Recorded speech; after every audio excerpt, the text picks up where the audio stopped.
I've traveled every road in this here land. I've been everywhere, man. I've been everywhere, man. It was 1994, and my family had just moved from Washington, D.C. to Poland.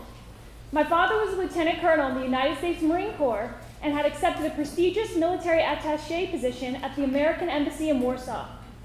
Within days after arriving, my siblings and I were enrolled in school, and Monday morning I was on the embassy's bus headed towards the American School of Warsaw. I showed up to my first day of second grade wearing baggy jeans, a U.S. Marine Corps sweatshirt, multicolored Converse, and a backwards hat. That morning, my mom had tried for 30 minutes to get me in a dress for my first day, but I refused. I had created my own style because I wanted to be different from my older siblings. I was a huge tomboy and an awkward-looking little girl. I had massive bushy eyebrows, and my mouth had a mix of baby teeth and permanent teeth, all fighting to occupy my big, goofy smile. I was really skinny and refused to let my older sisters braid or style my long brown hair, so it was a knotted mess under my hat. I finally found my classroom and nervously walked in as the bell rang. We started the school year off like any other school year, saying our names and where we were from. As we went around the class, each kid was from a different country, some I'd never even heard of, and I felt a bit intimidated.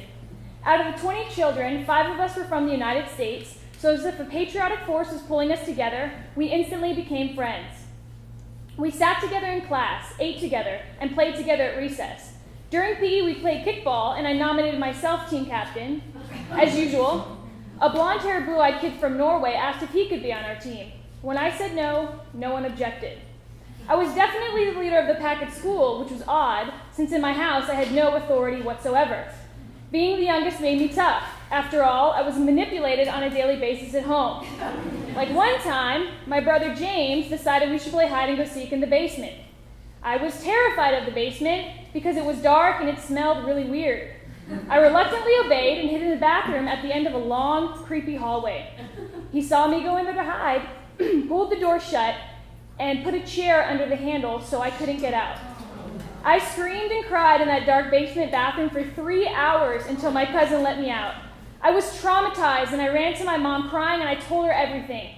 When she confronted my brother, he started crying, totally faking it, and she just told us both to play nice. I could never win. Even though I was far from cool at home with my siblings, to my classmates I was, and I took advantage of it.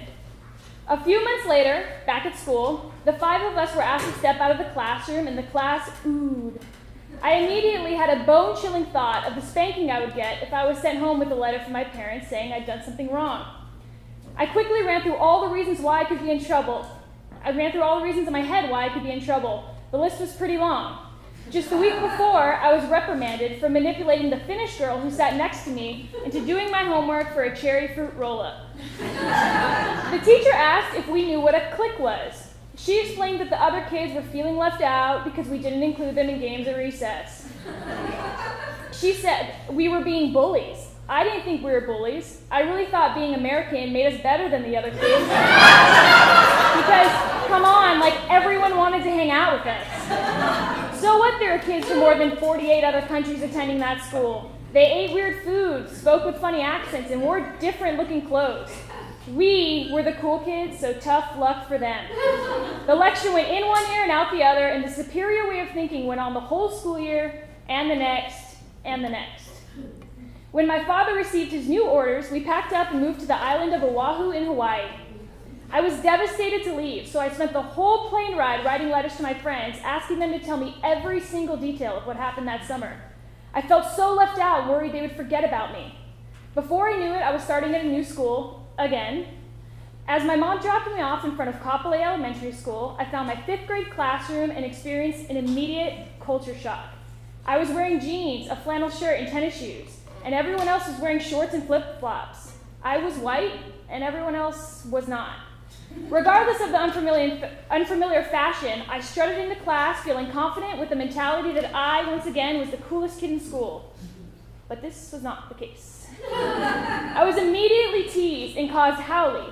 Haole is Hawaiian slang for foreigner, but is usually used as a derogatory word for white person. I was the only Caucasian in my class, and no one wanted to sit next to me, talk to me, eat lunch with me, or play with me at recess. What goes around comes around. And to make matters worse, I didn't understand what anyone was saying, including the teacher, because they spoke pidgin English. I still recall Mr. Morikawa humiliating me by calling me up to the front of the class saying, "Jillian, what street do you live on?" I knew the street name, so I blurted out, "Makahayaku," and the class began to roar with laughter. I went back to my desk and tried to fight the tears that were beginning to fill my eyes. I finally knew how it felt to be an outcast, and let me tell you, it was horrible. At recess, I sat alone under a tree watching the other kids play kickball. Not one classmate asked me to play, and I felt like too much of a reject to ask to join in. I went from being too cool for school to not being cool enough. I thought about my old school in Warsaw and all the times I discriminated against the other kids and felt sick to my stomach. The hazing went on for a few weeks, but slowly I began to make friends. I stepped out of my comfort zone and learned about different cultures that surrounded me. I lost the shoes and jeans and embraced the shorts and flip-flops. I picked up some of the local slang, and my pronunciation of Hawaiian words vastly improved. I even took ukulele and hula classes. My new group of friends was very diverse. My best friend was Filipino, and the others were Japanese, Korean, Hawaiian, Portuguese, and Chinese. I stopped choosing friends based on their nationality, but rather made friends with common interests. Every time we had a new student, I would introduce myself and invite him or her into our group of friends because I knew how it felt to be alone in a new school. I believe the struggle I went through, adapting to such a huge change during my school years, taught me the hard-learned lesson of empathy. I demonstrated it back then to help new classmates transition into the unique environment in Hawaii. Today, I apply it to my career in nursing, when I ease the transition of my surgical patients into the unknown environment of the operating room. That horrible feeling I felt sitting alone at recess watching the other kids play changed me forever. I learned a valuable lesson at 11 years old that some people never learn in their lifetime. A lasting lesson that was taught to me in school, but not by a teacher, but by my own peers.